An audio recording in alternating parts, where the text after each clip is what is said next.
ఈ సభకు వందనం. పోట్రంగారావు గారికి ఇవాళ ఎన్ఐఏ నుంచి నోటీస్ జారీ చేయటాన్ని తీవ్రంగా ఖండిస్తూ, ఎన్ఐఏ అనేది వచ్చిన సందర్భం వేరు, అది ఏర్పడినటువంటి చారిత్రక నేపథ్యం వేరు. బొంబాయి అల్లర్ల తర్వాత దానికి ఇన్వెస్టిగేషన్ కోసం అని చెప్పి ఒక జాతీయ స్థాయి సంస్థని ఏర్పాటు చేస్తారు. కానీ ఆ సంస్థ అక్కడితో ఆగకుండా అనేక టెర్రరిజాన్ని నివారించేటువంటి పేరుతో ఇవాళ దేశవ్యాప్తంగా అనేక రాష్ట్రాల్లో జోక్యం చేసుకుంటా ఉన్నారు. ఒక రకంగా ఇది ఫెడరల్ స్ఫూర్తికి విరుద్ధంగా వ్యవహరిస్తున్నారు. ఆ ఫెడరల్ రాష్ట్రాలకు లా అండ్ ఆర్డర్ అనేది రాష్ట్రాల అంశం, రాష్ట్రాలు చూసుకోవాల్సిన విషయం. కానీ రాష్ట్రాలకు సంబంధం లేకుండా కేంద్ర ప్రభుత్వమే, కేంద్ర ఏజెన్సీలే డైరెక్ట్గా జోక్యం చేసుకోవటం అనేది ఏమాత్రము సమంజసం కాదు. చాలా రోజులుగా నేనైతే మాట్లాడుతూనే ఉన్నా, ఎన్ఐఏను అసలు ఏర్పాటు చేయటమే కరెక్ట్ కాదు, ఆ సంస్థనే మనం రద్దు చేయమని కోరవలసిన అవసరం ఉంది. రాష్ట్రాలతో సమన్వయపరుచుకుంటే రాష్ట్రాలే దానికి సంబంధించిన ఇన్వెస్టిగేషన్ చేస్తాయి. కోర్టులు కూడా ఏం చెప్పినాయి అంటే, ఏదన్నా ఉంటే ఎంక్వైరీ అనేది రాష్ట్ర ప్రత్యేకమైన ఏజెన్సీలు ఏవైనా స్థానిక పోలీస్ స్టేషన్లతో సంబంధం లేకుండా చేయకూడదని కూడా ఉంది.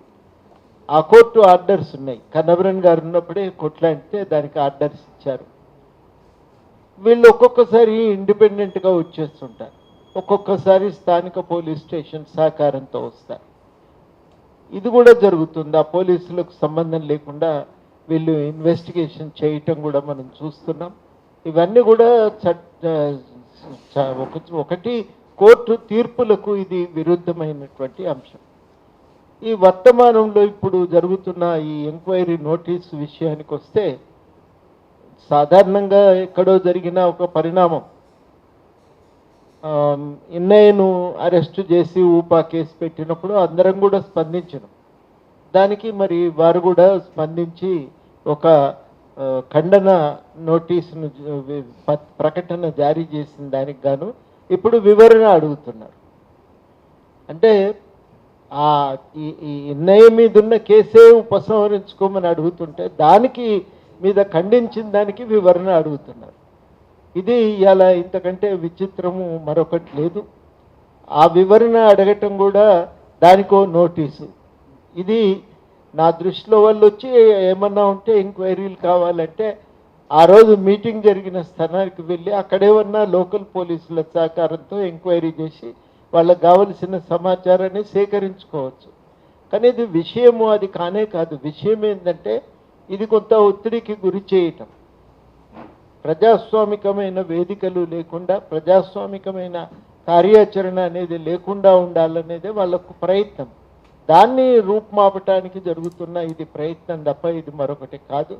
దేశవ్యాప్తంగా కూడా జరుగుతున్న పరిణామాలన్నీ ఎక్కడ కూడా ప్రజల గొంతు వినిపించడానికి అవకాశం లేకుండా ఉండాలి. ఇది వాళ్ళు చేస్తున్నటువంటి ప్రయత్నం. దాన్ని మనం అందరం కూడా సీరియస్గా ఖండించాలి. లీగల్గా చేసే పోరాటం లీగల్గా చేస్తూనే జరుగుతూ ఉన్నాయి, విడివిడిగా కాకుండా ఉమ్మడిగా ఒక కేసు ఏదైనా మనం హైకోర్టులో వేయటానికి అవకాశం ఉందా అనేది ఏదైనా లాయర్లతో కలిసి మాట్లాడాల్సిన విషయం అది. తర్వాత దానికి సంబంధించి ఇక్కడ పోలీసులతో అయితే నేను చాలాసార్లు మాట్లాడుతున్నా, కానీ వాళ్ళు అనేది ఏంటంటే మా చేతుల్లో లేదు సార్, ఇది మా పరిధిలోకి లేనే లేదు, ఇది మేమేమీ జోక్యం చేసుకునే అవకాశం లేదు. అసలు కొన్ని సందర్భాలు ఎట్లొస్తున్నాయంటే స్థానిక అధికారులు కూడా ఏదైనా మాట్లాడితే వాళ్ళకేం ఇబ్బంది వస్తుందో అనే ఆలోచన వాళ్ళకు కలుగుతుంది.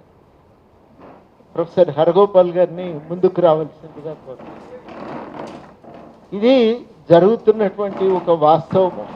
అందుకని మనం ఈ ఎన్ఐఏ వ్యవస్థనే రద్దు చేయాలని చెప్పి ఇవాళ మనం పోలీసులందరినీ కూడా అడగవలసిన, గవర్నమెంట్ను, కేంద్ర ప్రభుత్వాన్ని అడగవలసిన అవసరం ఉంది. ఆ ఎన్ఐఏను రద్దు చేయాలి. ఎన్ఐఏ పేరిట కేసులు పెట్టడం, ఎన్ఐఏ ద్వారా కేసులు పెట్టడాన్ని ఖండించాలి.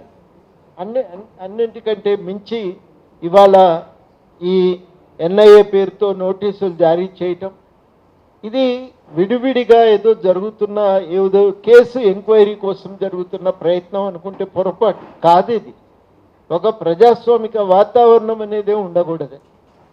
ఆఖరికి నిన్న తెచ్చిన డీలిమిటేషన్ బిల్లు కూడా అదే కదా. తమ సీట్లను పెంచుకోవాలి, తమ ప్రాబల్యం ఉన్న ప్రాంతంలో సీట్లను పెంచుకోవాలి, అధికారాన్ని నిలబెట్టుకోవాలి, శాశ్వతంగా అధికారాన్ని చెలాయించాలి. ఇది మనకు కనబడుతున్నటువంటి ఒక వాస్తవము.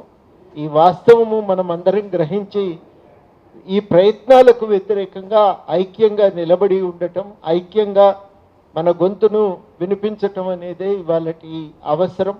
మొత్తం మీదనైతే ఇట్లాంటి ప్రయత్నాల వల్ల ప్రజలు బెదిరిపోతారనుకుంటే కూడా పొరపాటు. ఇంకా అలవాటైపోయింది. ఎలా ఎన్ఐఏ అంటే అంతే కదా అనుకుంటున్నాం. ఇప్పుడు మెల్లమెల్లగా అది బెదిరింపులకేదో ఆగిపోతుంది అనుకుంటే కూడా చాలా పొరపాటు. ఇది ఆగదు. ప్రజాస్వామికమైన ఆకాంక్షలను అర్థం చేసుకొని పరిష్కరించవలసింది పోయి అణిచివేస్తే అన్నీ పోతాయి అనుకుంటే అది పిల్లి పాలు తాగేటప్పుడు కళ్ళు మూసుకుంటుందట. ఎవరు చూడరు, ప్రపంచం చూడదు. ఉష్ణపక్షి వ్యవహారం కూడా అట్లాంటిదే. ఆ రకంగా ఉన్న తప్ప ఇది మరొకటి కాదు. ఎందుకనే దీన్ని ఖండిస్తున్నా, ఈ నోటీసును ఉపసంహరించుకోవాలని డిమాండ్ చేస్తున్నా. మన అందరం కూడా అసలు ఎన్ఐఏ వ్యవస్థ రాష్ట్ర వ్యవహారాల్లో, రాష్ట్ర శాంతి భద్రతల అంశాల్లో జోక్యం చేసుకోవటమే అన్యాయం. దాన్ని మన అందరం కూడా గట్టిగా మాట్లాడి నిలువరించడానికి కూడా మనం ప్రయత్నం చేయాల్సిన అవసరం ఉందని సూచిస్తూ నాకు ఈ అవకాశం ఇచ్చినందుకు కృతజ్ఞతలు.